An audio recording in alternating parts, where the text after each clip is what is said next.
Olá pessoal, tudo bem? Espero que sim, com ótima saúde. Fiz um post que coloco em questionamento para que a gente tenha uma visão mais adequada dentro da nossa realidade de pessoas trans, no que diz respeito à nomenclatura utilizada pela medicina chamada tradicional, deixando de lado conceitos sociológicos extremamente importantes. Do período, inclusive, em que as áreas de conhecimento humano elas eram muito estanques e estudadas separadamente. Na área da medicina, por exemplo, onde você tem aquilo que a gente chama de doença barra indivíduo, né? Ou então, melhor dizendo, um binômio, onde o órgão é relacionado à doença e não há aquela visão do ser humano como um todo. Determinadas áreas e profissionais, inclusive da medicina, já entenderam, já perceberam essa diferença e deram o passo à frente, inclusive um passo no sentido do desenvolvimento de uma visão com a mente aberta sobre essas questões, né? Alguns eu conheço pessoalmente que já têm essa visão muito esclarecida, alguns e algumas médicas, né?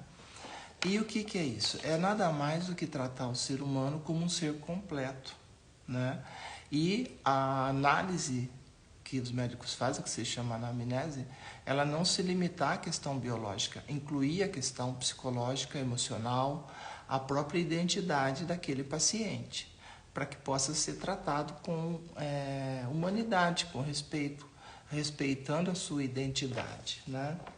E é sobre isso que eu venho trazer aqui novamente, né? Porque há um ano atrás eu coloquei esse entendimento de forma muito clara no meu livro e muitas pessoas já têm acesso, inclusive agora, a formato de áudio, chamado audiolivro, por R$ 5.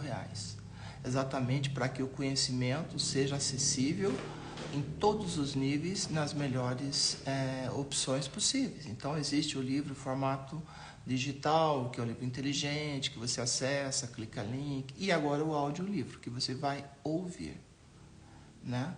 Então, o que é o assunto aqui? Como eu fiz esse post, então eu estou tratando da questão chamada cirurgia de redesignação sexual.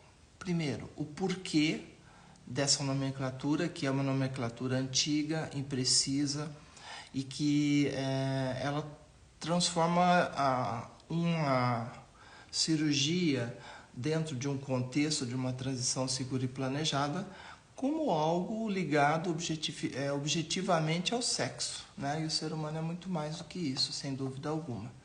Mas aí a gente teria que estar falando de gênero, porque eu vejo muita expressão, afirmação de gênero, cirurgia de afirmação de gênero. A primeira pergunta é: gênero se afirma? Não. Mas o que significa essa expressão?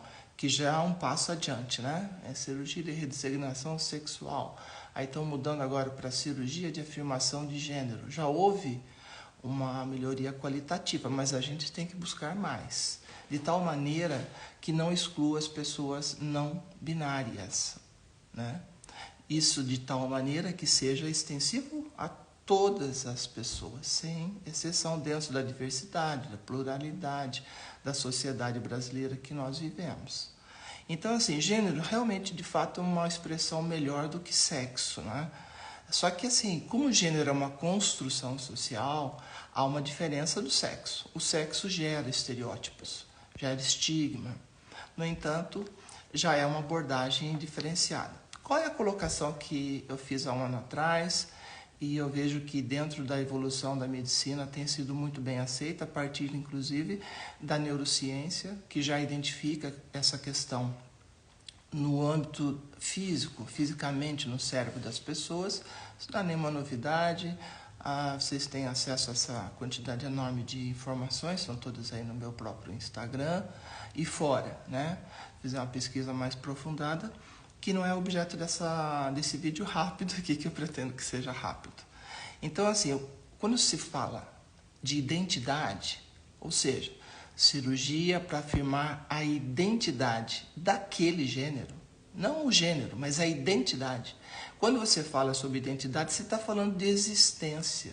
Você está falando de algo vivo, real, visível. Então, está muito mais ligada à expressão, uma cirurgia de afirmação da identidade de gênero, está muito mais ligada à pessoa humana do que ao sexo. Está muito mais visível e nos torna mais visíveis essa identificação adequada nos diversos gêneros. Daí a proposta que eu fiz há mais de um ano atrás, está escrito no livro, quem quiser agora pode tanto ler quanto ouvir, né? Memórias da Primeira Coronel Mulher Trans do Brasil, que depois ficou verificado e já está publicado em outro livro de um escritor, que é do todo o continente americano. Então, a identidade, ela enfatiza uma série de coisas importantes para nós, para todos os seres humanos de fato.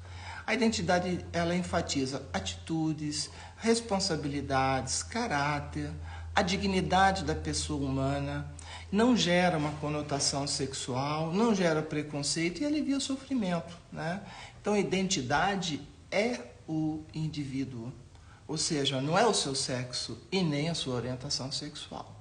Daí a razão de nós estarmos colocando esse tema, essa informação e essa conclusão que, pessoalmente, eu não tenho dúvidas, mas que eu acho importante ser discutido porque novas opiniões podem surgir para aprimorar mais ainda. Então, eu, particularmente, não concordo hoje pelo Conselho Federal de Medicina no que diz respeito à chamada cirurgia de redesignação sexual. Inclusive, a definição de mulher trans e travesti dentro dessa mesma resolução é muito confusa. Essa construção, repetindo, que no fundo é uma construção social, né, é tratada para quê? Para inclusive ajudar e facilitar a desconstrução de discurso de ódio, objetificação da mulher trans, travesti, homem trans e assim por diante. Então, a medicina e a religião, elas precisam compreender que a realidade é cultural, é deste momento, é deste ano, é deste século, e não do século 1, 2, 3, que a gente, quando estuda mais, e isso eu coloquei no meu próximo livro, você vai ver que não há nenhuma justificativa para nenhum tipo de discurso de ódio nos textos em hebraico. E você vai entender também que o cristianismo é uma religião grega, não é uma religião hebraica, embora ela utilize o Messias judeu para incorporá-la.